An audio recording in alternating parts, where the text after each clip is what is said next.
ನಮಸ್ಕಾರ ವೀಕ್ಷಕರೇ, JBM ನ್ಯೂಸ್ಗೆ ಸ್ವಾಗತ. ನಾನು ವೀರೇಶ್ ಬಳಗೇರ್.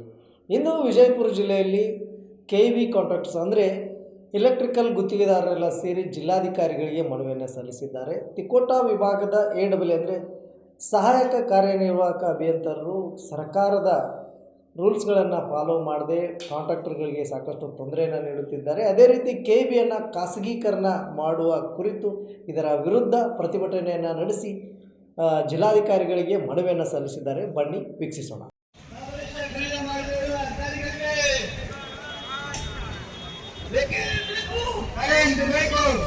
ಮುಖ್ಯಮಂತ್ರಿ ಆದೇಶಕ್ಕೆ ಗಾಳಿಗೆ ತೂರಿದ ಅಧಿಕಾರಿಗಳಿಗೆ, ನಮ್ಮ ಬೆಂಬಲ ಶ್ರೀ ಡಿ ಕೆ ಶಿವಕುಮಾರ್ ಆದೇಶಕ್ಕೆ ಅಧಿಕಾರಿಗಳು ಆ ಆದೇಶವನ್ನು ಗಾಳಿಗೆ ತೂರಿದ ಅಧಿಕಾರಿಗಳಿಗೆ ಬೇಕೇ ಬೇಕು, ಬೇಕೇ ಬೇಕು.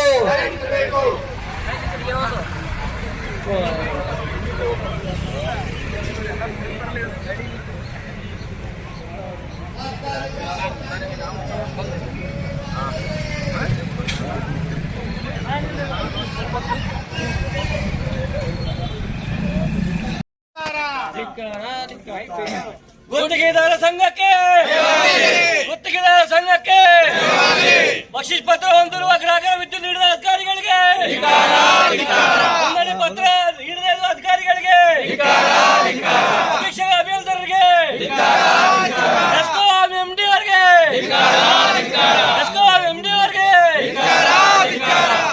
ಯಾತಕ್ಕಾಗಿ ಹೋರಾಟ, ಯಾತಕ್ಕಾಗಿ ಹೋರಾಟ, ಯಾತಕ್ಕಾಗಿ ಹೋರಾಟ. ಮುಂದೆ ನಮ್ಮ ಕರ್ನಾಟಕ ಎಲ್ಲ ಗುತ್ತೇದಾರರಿಗೆ ಜಯವಾಗಲಿ. ಗುಂಟಾ ಪ್ಲಾಟ್ಗಳಿಗೆ ಕೆಲವೊಂದು ಕಡೆ ಜಿಲ್ಲಾದಲ್ಲಿ ಆಲ್ರೆಡಿ ಅವ್ರಿಗೆ ಕರೆಂಟ್ ಕೊಡ್ತಾ ಇದ್ದಾರೆ. ಉತ್ತಾರಿ ಅವ್ರವ್ರ ಹೆಸರಲ್ಲೇ ಇದ್ದಿದೆ. ಈಗ ಎಲ್ಲ ಥೋಡಿ ಬಕ್ಷಿಸ್ ಪತ್ರಗಳು ಕೊಟ್ಟಿದ್ದಾರಲ್ರಿ, ಅವ್ರೊಳಗೆ ಉತ್ತಾರಿ ಒಳಗೆ ಯಾಡ್ ಆಗಿಲ್ಲ, ಅವ್ರು ಮಾಡ್ಕೊಳಕ ಆಗ್ತಾ ಇಲ್ಲ. ಹಿಂಗಾಗಿ ಬಡವರು ಬಹಳ ಅಸಕ್ತ ಆಗ್ಯಾರ. ಇದರಿಂದ ಯಾರ ಕೈ ಹೊಡೆಯುತ್ತೆ ಅನ್ನೋದು ಗೊತ್ತಿಲ್ಲ. ಆದ್ರೆ ಕೆಲವೊಬ್ರಿಗೆ ಕ್ಯಾಶ್ ಪಾಟ್ಗಳನ್ನ ಮಾಡುವಂತ ಅಧಿಕಾರಿಗಳನ್ನ ನಾವು ನೋಡಿದ್ದೀನಿ ಕಣ್ಣಾರನೆ. ಅವ್ರೇನ್ ಹೆಸರಿಗೆ ಪ್ರಸ್ತಾವನೆ ಮಾಡೋದು ಬೇಡ. ಲಂಚ ತೋದ ತಕ್ಷಣ ಆಲ್ರೆಡಿ ಇಂಟಿಮೇಷನ್ ಆಗ್ತಾರೆ. ನಾನು 2 ಸಲ ನಾನು ಆಲ್ರೆಡಿ ಅವ್ರಿಗೆ ತಾಕೀತು ಮಾಡೀನಿ, ಮತ್ತೆ ಮೇಲ್ ಅಧಿಕಾರಿಗಳಿಗೆ ಹೇಳಿದ್ದೀನಿ ನಾನು. ಮತ್ತೆ ಇದ್ರ ಸಲುವಾಗಿ MLA ಸಾಹೇಬ್ರಿಗೂ ಹೇಳಿದ್ದೀನಿ. ಅದು ನಾನು ಏನಾದ್ರು ಅದನ್ನ ಮಾತಾಡಕ್ಕೆ ಹೇಳ್ತಿರ್ಪ ಕ್ಲಿಯರ್ ಮಾಡೋಣಂತಂದ್ರು. ಅಟೊಟ್ಟಾಗಿ ನಮ್ ಜಿಲ್ಲಾ ಅವರು ಎಲ್ಲಾ CS ಸಾಹೇಬ್ರು ಎಲ್ಲಾರು ಕೂಡಿ ಏನಾರ ಮಾಡಿ ಪ್ರಸ್ತಾವನೆ ಮಾಡೋಣಂತಂದ್ರು. ಬಹಳ ಸಲ ಮಾನ್ಯ ವಾರದಲ್ಲಿ ಎಷ್ಟೋ ರಿಜಿಸ್ಟ್ರೇಷನ್ ಆದಂತದ್ದು ಅವ್ರು ಇಂಟಿಮೇಷನ್ ಕೊಟ್ಟಿಲ್ಲ. ರಿಜಿಸ್ಟ್ರೇಷನ್ ಮಾಡ್ಕೋಬೇಕಾದ್ರೆ ಯಾಕಾಗಿತ್ತು, ಇಂಟಿಮೇಷನ್ ಯಾಕೆ ಕೊಡ್ಲಿಲ್ಲ, ಈ ಪ್ರಶ್ನೆ ಬಂದಿತ್ತು. ಒಂದ್ 15ರಿಂದ 20 ನೀವು ರಿಜಿಸ್ಟ್ರೇಷನ್ ಮಾಡ್ರಿ ಅಂತ ನಾನು ಕೇಳ್ಪಟ್ಟಿದ್ದೀನಿ. ದಯಮಾಡಿ ಅದಕ್ಕೆ ಆ ಗುಂಟಾ ಪ್ಲಾಟ್ ಬಡ ಸಾರ್ವಜನಿಕರಿಗೆ ಕೂಡ್ರಿ ಅಂತೇಳಿ ತಮ್ಮಲ್ಲಿ ವಿನಂತಿ ಮಾಡ್ಕೊಳ್ತೀವಿ. DC ಸಾಹೇಬ್ರಿಗೆ ಮನವಿ ಕೊಡಾಕ್ ಬಂದೀವಿ. DC ಸಾಹೇಬ್ರ ಜಲ್ದಿ ಕ್ರಮ ತಗೊಂಡು ಅದಕ್ಕೆ ಆದೇಶ ಹೊರಡಿಸಿ ಅಂತ ಹೇಳಿ ತಮ್ಮಲ್ಲಿ ವಿನಂತಿ ಪೂರ್ವಕವಾಗಿ ಕೇಳ್ಕೊಳ್ತೇನೆ. ಈಗ ಎಲ್ಲರಿಗೂ ಕರೆಂಟ್ ಸಿಗಾಕತ್ತಿಲ್ಲ ಅನ್ನೋದು ಎಲ್ಲರಿಗೂ ಗೊತ್ತೇ, ಎಲ್ಲರಿಗೂ ತಿಳಿದ ವಿಷಯ. ಗುಂಟಾ ಪ್ಲಾಟ್ಗಳಿಗೆ 20 ಬಕ್ಷಿಸ್ಗಳಿಗೆ ಕರೆಂಟ್ ಸಿಗ್ತಿಲ್ಲ. ಯಾವುದೇ ಅಧಿಕಾರಿಗಳನ್ನು ಏನ್ ಹೇಳ್ಯಾರ, ಮಾನ್ಯ ಮುಖ್ಯಮಂತ್ರಿಗಳಿಗೆ ಆದೇಶ ಕೊಟ್ಟಾರ 1200 ಸ್ಕ್ವೇರ್ ಫೀಟ್ ತನ, ಅಥವಾ ಈಗ ರೀಸೆಂಟ್ ಆಗಿ ಬಂದಿರೋದು 2400 ಸ್ಕ್ವೇರ್ ಫೀಟ್ ತನ ಏನೋ OCCC ಇರ್ಲಾರ್ದೆ ಅಲ್ಲಿ ಯಾವುದೇ ರೀತಿಯಾದ ಮೆನ್ಷನ್ ಮಾಡಿಲ್ಲ. ಎಣ್ಣೆ ಪ್ಲಾಟ್ಗಳಿಗೆ, ಉದ್ದಾರಿಗಳಿಗೆ, 20 ಬಕ್ಷಿಸ್ಗಳಿಗೆ ಅಂತ ಯಾವುದೇ ರೀತಿಯಾದ ಪ್ರಿಸ್ಕ್ರೈಬ್ ಮಾಡಿಲ್ಲ. ಆ ಪ್ರಿಸ್ಕ್ರೈಬ್ ಮಾಡ್ಲಾರ್ದೆ 2400 ಸ್ಕ್ವೇರ್ ಫೀಟ್ ಒಳಗೆ ಎಷ್ಟು ನಿವೇಶನಗಳು ಕಟ್ಟಿ ನಿಂತಿರುವ ನಿವೇಶನಗಳು ಇದಾವಲ್ಲ ಅವರಿಗೆ ಕೊಡ್ಬೇಕು ಅಂತ ಹೇಳ್ತಾರೆ ಆಲ್ರೆಡಿ. ಬಟ್ ಯಾವುದೇ ಯಾವುದೇ ಅಧಿಕಾರಿಗಳನ್ನು ಈ ನಿಯಮ ಪಾಲನೆ ಮಾಡಿಲ್ಲ. ನಿಯಮ ಪಾಲನೆ ಮಾಡ್ಲಾರ್ದೆ ಬಡವರಿಗೆ ಆಗ್ಲಿ, ಯಾವುದೇ ಸಾರ್ವಜನಿಕರಿಗಾಗ್ಲಿ, ಬಡವರು ಅಷ್ಟೇ ಅಲ್ಲ ಎಲ್ಲರೂ ಸಾರ್ವಜನಿಕರಿಗೆ ಕರೆಂಟ್ ಕೊಡತ್ತಿಲ್ಲ.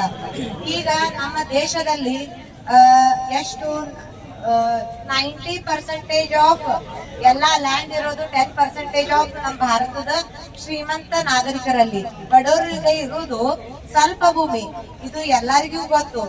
ಹಾಗಾಗಿ ನಮಗೆ ಭೂಮಿನೇ ಇಲ್ಲ. ಸೊ ಭೂಮಿ ಇರ್ಲಾರ್ದೆ ನಾವು ಯಾವ ಪ್ಲಾಟ್ ತಗೊಳ್ಳೋಣ? ಮೊದಲು ಭೂಮಿ ಇದೆ ಭಾರತದಲ್ಲಿ ಭೂಮಿನೇ ಇಲ್ಲ. ಬಡವ್ರು ಏನ್ ಮಾಡ್ತಾರೆ, ಗುಂಟಾ ಪ್ಲಾಟ್ ತಗೋತಾರೆ. ಗುಂಟಾ ಪ್ಲಾಟ್ ಅಂದ್ರೆ ಅವನ ತಗೊಂಡು ಅವ್ರು ಅಷ್ಟೇ ಬಾಳೆನ್ ಇರೋದಿಲ್ಲ ಗುಂಟಾ ಪ್ಲಾಟ್ ಅಂದ್ರೆ ಅಷ್ಟೇ 600 ಸ್ಕ್ವೇರ್ ಫೀಟ್ 700 ಸ್ಕ್ವೇರ್ ಫೀಟ್ ಎರಡೇ ರೂಮ್ ಕೊಡುವಷ್ಟು ಜಾಗ ಎಷ್ಟೇ ಇರ್ತಾವ. ಗುಂಟಾ ಪ್ಲಾಟ್ ಅಂದ್ರೆ 2400 ಅಷ್ಟು ಇರುವುದಿಲ್ಲ ಗುಂಟಾ ಪ್ಲಾಟ್ಗಳು. ಯಾಕಂದ್ರೆ 33/33ನೇ ಗುಂಟಾ plot 600 square feet 800 square feet 1200 square feet ಅವ್ರದು 20% ಮುಖಾಂತರ ಅವ್ರು ಖರೀದಿ ಮಾಡ್ಕೊಂಡಿರ್ತಾರೆ. ಮತ್ತೆ ಈಗ ಅಂದ್ರೆ ನಮ್ಮ ವಿಶ್ವದಲ್ಲಿ ಒಂದು ಏನಿದೆ ಅಂದ್ರೆ ಈಗ ಎಲ್ಲಾರ್ಗೂ ವಿದ್ಯುತ್ ಬೇಕೇ, ಎಲ್ಲಾರು ಶಿಕ್ಷಣಕ್ಕೂ ವಿದ್ಯುತ್ ಬೇಕು, ಎಲ್ಲದಕ್ಕೂ ವಿದ್ಯುತ್ ಬೇಕು. ನೀವು ವಿದ್ಯುತ್ ಅನ್ನು ಕೊಡದೇ ಇದ್ರೆ ಹಾಗಾದ್ರೆ ಎಲ್ಲರಿಗೂ ವಿದ್ಯುತ್ ಬಂದ್ ಮಾಡ್ಬಿಡಿ, ವಿದ್ಯುತ್ ಕೊಡೋದೇ ನಿಲ್ಸ್ಬಿಡಿ. ಒಬ್ಬರಿಗೊಂದು ನ್ಯಾಯ ಇನ್ನೊಬ್ಬರಿಗೊಂದು ನ್ಯಾಯ ಅನ್ನೋದು ಬೇಡ. ಸೊ ನಮ್ಮಲ್ಲಿ ಭೂಮಿ ಕಡಿಮೆ ಇದೆ, ಹೀಗಾಗಿ ಬಡವರು ಗುಂಟಾ ಪ್ಲಾಟ್ ತಗೋತಾರೆ. ಅದಕ್ಕೆ ನೀವು ವಿದ್ಯುತ್ ಕೊಡ್ಲೇಬೇಕು, ಮಾಡ್ಬೇಕು ಅನ್ನೋದೇ ಗೊತ್ತಿಲ್ಲ. ಅದು ಏನು ನಮ್ ಕಾಂಟ್ರಾಕ್ಟರ್ಗಳದ ಕೋಟ್ಯಾಂತರ ರೂಪಾಯಿ ಬಿಲ್ ಇಟ್ಬಿಟ್ಟಿದೆ. ನಮ್ ಕಾಂಟ್ರಾಕ್ಟರ್ ಒಂದ್ ಮಳೆ ಗಾಳಿ ಬಂತು ಕಂಬ ಮುರಿತು ಅಂತಂದ್ರೆ ಹೋಗಿ ವಿದೌಟ್ ಅವಾರ್ಡ್ ಇರ್ಲಾರ್ದೆ ನಾವು ವಿದೌಟ್ ಅವಾರ್ಡ್ ಇರ್ಲಾರ್ದೇ ಬಿಲ್ ಮಾಡ್ತೀವಿ. ಈ ಖಾಸಗೀಕರಣ ಮಾಡಬಾರ್ದು ಅಂತ ಹೇಳಿ ನಾನು ರೈತ ಭಾರತ ಪಕ್ಷದಿಂದ ವಿರೋಧ ಮಾಡ್ತೀನಿ. ಆಕ್ಚುಲಿ ವಿರೋಧ ಯಾಕೆ ಮಾಡಬೇಕು, ಈ ಅಧಿಕಾರಿಗಳನ್ನ ನೋಡಿದ್ರೆ ವಿರೋಧ ಮಾಡಲೇಬಾರ್ದು. ಏನಪ್ಪಾ ಅಂತಂದ್ರೆ ಏನ ಅಸಿಸ್ಟೆಂಟ್ ಎಕ್ಸಿಕ್ಯೂಟಿವ್ ಇಂಜಿನಿಯರ್ ಅದಾರ, ಆ ಅಸಿಸ್ಟೆಂಟ್ ಎಕ್ಸಿಕ್ಯೂಟಿವ್ ಹಿಡ್ಕೊಂಡು ಮೇಲಿನಂತ ಅಧಿಕಾರಿಗಳು ಯಾವ ರೀತಿ ಕೆಲಸ ಮಾಡಕತ್ತಾರ ನೋಡಿದ್ರಂದ್ರೆ ಈ ಖಾಸಗೀಕರಣಕ್ಕೆ ನಾವು ಬೆಂಬಲ ಕೊಡ್ಬಾರ್ದು. ಇನ್ನೇನೈತಪ್ಪ ಅಂದ್ರೆ ಏನ ತಳ ಕಾರ್ಮಿಕ ವರ್ಗ ಏನ್ ದುಡಿತಾ ಇದೆ ಆ ದುಡಿಯೋ ವರ್ಗವನ್ನ ನೋಡಿ ನಾವು ಬೆಂಬಲಿಸಬೇಕಾಗುತ್ತೆ. ನೋಡಿ ನೀವು ಸಿಕ್ಕಾಪಟ್ಟಿ ಹಗರಣ ಎಲ್ಲಿ ಬೇಕಾದಲ್ಲಿ ಹಗರಣ ಮತನಿ ಹಗರಣ ಇರ್ಬೋದು, ಆಮೇಲೆ ಇಲ್ಲಿ ಕೆರೂರು ಹಗರಣ ಇರ್ಬೋದು, ಸಿಂದಗಿ ಹಗರಣ ಹಗರಣ ನಡೀತಾ ಇದ್ರದಕ್ಕೆ ಎಸ್ಕಾಂನಂತ ವಿದ್ಯುತ್ ಕಂಪನಿಯ ಹಿರಿಯ ಅಧಿಕಾರಿಗಳು ಇವು ಯಾವ ವಿಚಾರ ಮಾಡಲ್ಲ. ಇಲ್ಲಿ ಹಗರಣದ ಬಂದಿರ್ತೈತೆ ಅಲ್ಲಿ ರಾತ್ರಿ ಹೋಗಿ ಭೇಟಿ ಆಗ್ತಾರೆ, ಆದ ಕಾರಣ ಅದು ಸುಳ್ಳು ಆಗತ್ತೆ. ಅದಕ್ಕೆ ನಾ ಏನಂತೀನಿ, ಒಂದು 500 to 600 ಕೋಟಿ ರೂಪಾಯಿ ತನಕ ಲಾಸ್ಗಳು ಬರ್ತಾರೆ ವಿದ್ಯುತ್ ಕಂಪನಿ. ನಾನೇನಪ್ಪಾ ಅಂತಂದ್ರೆ ನಾನು ಒಬ್ಬ ಸುಮಾರು ಒಂದು 20-22 ವರ್ಷ ವಿದ್ಯುತ್ ಗುತ್ತಿಗೆದಾರ ಆಗಿದ್ದೀನಿ. ಅದರಲ್ಲಿ ಏನಿದೆ ಏನಿಲ್ಲ ಎಲ್ಲ ನಾನು ಅರಿತು ನೋಡಿದ್ದೀನಿ. ನಾನು ಹೇಳೋದು ಇಷ್ಟೇ, ನೀವು ಮಾಡ್ಲಾರ ಕೆಲಸ ನಾವು ಮಾಡಿ ತೋರ್ಸೋ ಕೆಪಾಸಿಟಿ ಅವ್ರ ಏನ್ ನಿಮ್ಮದು ಖಾಸಗೀಕರಣ ಮಾಡಬಾರ್ದು ಅಂತ ಹೇಳ್ತೀರಿ.